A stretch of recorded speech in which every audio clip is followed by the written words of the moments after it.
इस वीडियो में बात करेंगे कि फाइनेंस मिनिस्टर निर्मला सीतारमण जी ने दूसरे दिन क्या मेजर्स लिए या क्या मेजर्स ले रहे हैं वो आत्मनिर्भर भारत मिशन इकोनॉमिक्स पैकेज के तहत। देखिए, जो दूसरे दिन के मेजर्स में निर्मला सीतारमण जी का जो मेन फोकस था वो मेनली चार टॉपिक्स पे था।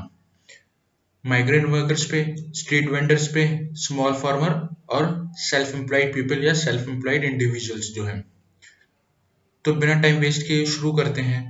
उससे पहले अगर आपने डे 1 का जो पोर्शन था आत्मनिर्भर भारत मिशन इकोनॉमिक पैकेज का वो नहीं देखा है तो उसका लिंक आपको आई बटन में मिल जाएगा। और हाँ, वीडियो को लाइक शेयर और सब्सक्राइब कर दें। अगर पसंद ना आए तो डिसलाइक भी कर दें यार, कोई इशू नहीं है। कुछ तो करो ताकि मेरी मेहनत सफल हो जाए।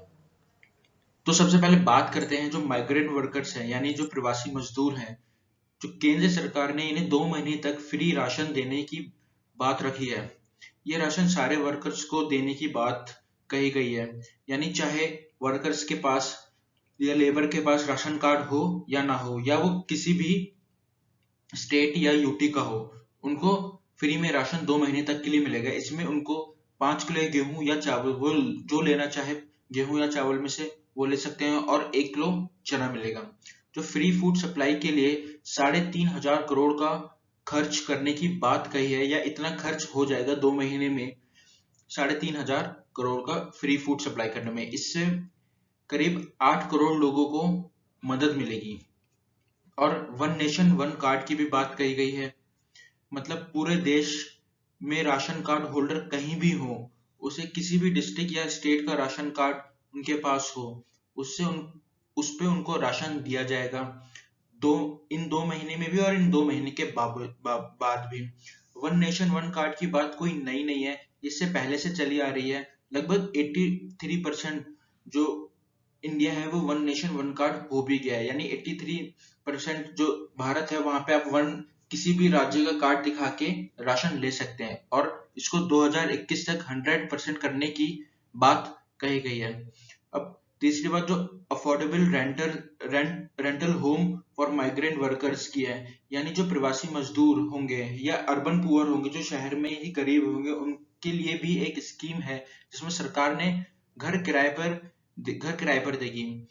इससे पहले सरकार सिर्फ घर सब्सिडी पे दिया करती थी, या सिर्फ ऐसे ही जो गरीब होते थे उनको दिया करती थी, लेकिन अब उनको ये रेंटल होम्स भी मिलेंगे अफोर्डेबल प्राइसेस पे। ये जो स्कीम है वो प्रधानमंत्री आवास योजना के अंडर होगी। गवर्नमेंट ने अफोर्डेबल होम्स बनाने के लिए, हाउस बनाने की भी बात कही है, और उसका ये भी फायदा बताया है कि जब अफोर्डेबल हाउस बनेंगे तो एक तो जो वहाँ के माइग्रेंट वर्कर्स या अर्बन पुअर होंगे उनको सस्ते घर मिलेंगे, और जो इसका कंस्ट्रक्शन वर्क के लिए जॉब क्रिएशन भी होगी। अब बात करते हैं हम जो स्ट्रीट वेंडर्स हैं उनको क्या फायदा होगा। जो स्ट्रीट वेंडर के लिए गवर्नमेंट ने 5,000 करोड़ का स्पेशल क्रेडिट फैसिलिटी रखी है। इसमें स्ट्रीट वेंडर्स को 10,000 तक का लोन ले सकती है स्ट्रीट वेंडर्स जो होंगे, और इससे 50 लाख स्ट्रीट वेंडर्स को बेनिफिट मिल सकता है इस स्कीम की वजह से।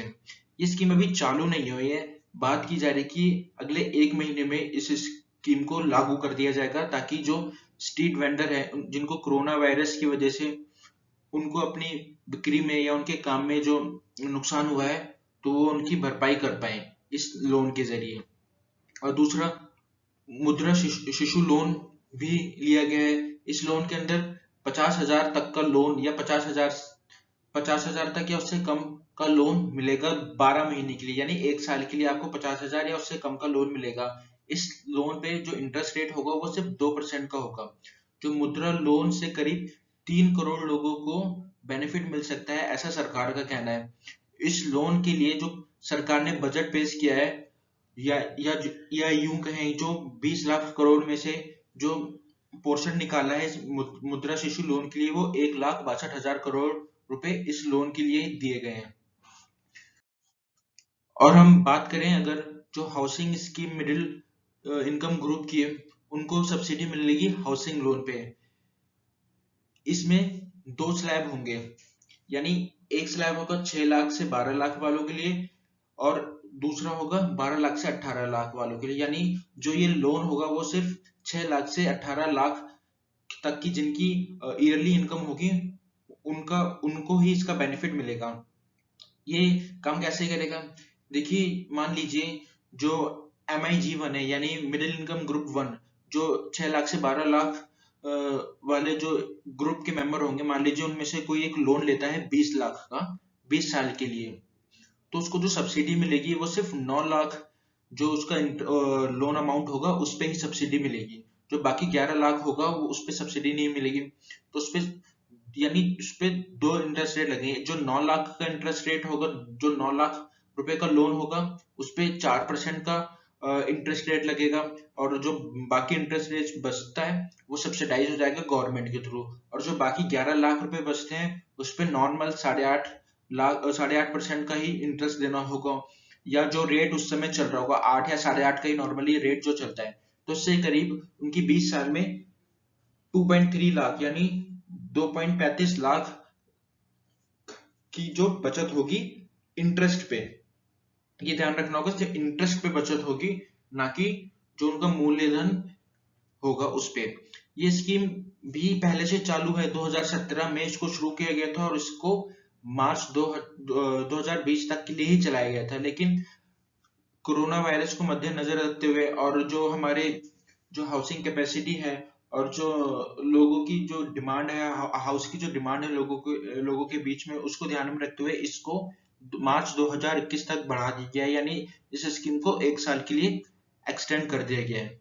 अगर आपको इसकी डिटेल वीडियो चाहिए तो मुझे कमेंट सेक्शन में बताइए, तो मैं इसकी एक डिटेल वीडियो भी बना दूंगा कि ये लोन कैसे काम करेगा और किस स्लैब वालों को कितना % लोन देना होगा और किस स्लैब को कितने तक की बचत होगी इंटरेस्ट में। तो अब बात करते हैं जो अदर बेनिफिट्स, यानी इसके अलावा क्या क्या बेनिफिट्स दे रही है सरकार, या जो निर्मला सीतारमन जी ने क्या क्या और बेनिफिट्स बताए हैं इसके अलावा। तो 6,000 करोड़ रुपए का कैंपा का बजट दिया है, यानी compensatory afforestation management and planning authority को, ताकि जो अर्बन और ट्राइबल्स एरिया में जॉब क्रिएट हो, यानी जो गांव के क्षेत्र में और जो आदिवासी है का जो एरिया है वहां पे जॉब क्रिएट्स होंगे। वहां पे जॉब कैसे क्रिएट्स होंगे? जब जो एफॉरेस्टेशन होगा जो वहां की कैंपा के थ्रू, तो क्योंकि जो ट्राइबल्स और अर्बन मेनली फॉरेस्ट पे ही निर्भर करते हैं, या उनकी जो लाइवलीहुड होता है वो फॉरेस्ट पे ही निर्भर होता है, वो नेचुरल रिसोर्स पे ही होता है। तो जब वहाँ की प्लानिंग अथॉरिटी इस चीज पे ज्यादा पैसा खर्च करेगी या जो हमारे नेचुरल रिसोर्स है उनको बढ़ाएगी, तो उनकी जॉब भी वहां पे क्रिएट होंगी। इसके लिए और जो दूसरा है 30,000 करोड़ तक का नाबार्ड में दिए गए हैं माइग्रेंट वर्कर्स जो लौट रहे हैं या जो लौट चुके हैं उनको, ताकि उनको वहां पे भी जॉब्स की कमी ना हो और वो वहां पे भी काम कर सके। इससे पहले भी 9,000 करोड़ रुपए दिए गए थे इस स्कीम में, और अब 30,000 करोड़ रुपए दिए गए हैं, यानी पहले 90,000 करोड़, अब 30,000 करोड़, टोटल 1,20,000 करोड़ नाबार्ड में दे दिए गए हैं। इस स्कीम से लगभग 3 करोड़ फार्मर्स या जो वर्कर्स हैं उनको बेनिफिट मिलेगा। जो ये पिछले 90,000 करोड़ हैं वो अभी नहीं बताया कि वो जो 20 लाख करोड़ का पैकेज है उसी में से दिए गए हैं या उसके अलावा, लेकिन मेरा ऐसा मानना है जो पिछले पैकेज जो निकाले उन्होंने वो उसी के अंडर दिया गया है, यानी जो 20 लाख करोड़ के अंडर ही ये टोटल अमाउंट आएगा।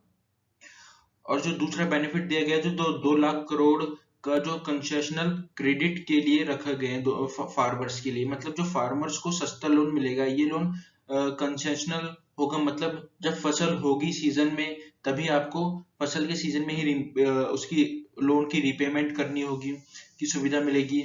और ये स्कीम पहले से ही है, और अब इस स्कीम का जो बजट है वो बढ़ा दिया गया है, उसमें 2 लाख करोड़ का बड़ा बजट और ज्यादा ऐड कर दिया गया। इस लोन से करीब 2.5 करोड़ किसानों को फायदा मिलेगा।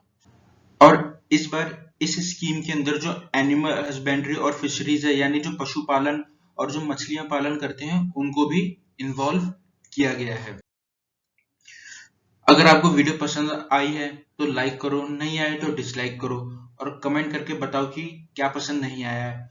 और ऐसे ही अप टू डेट रहने के लिए चैनल को सब्सक्राइब कर दो और बेल आइकन को दबा दो ताकि आपको नोटिफिकेशन मिल जाए जब भी मेरी कोई नई वीडियो आए ऐसे ही टॉपिक पे। और कमेंट सेक्शन में आप मेरे को बता सकते हैं कि मैं अगली वीडियो कौन से टॉपिक पे बनाऊं या आप कौन से टॉपिक के बारे में जानना चाहते हैं। तो शुक्रिया, धन्यवाद, टाटा, बाय बाय।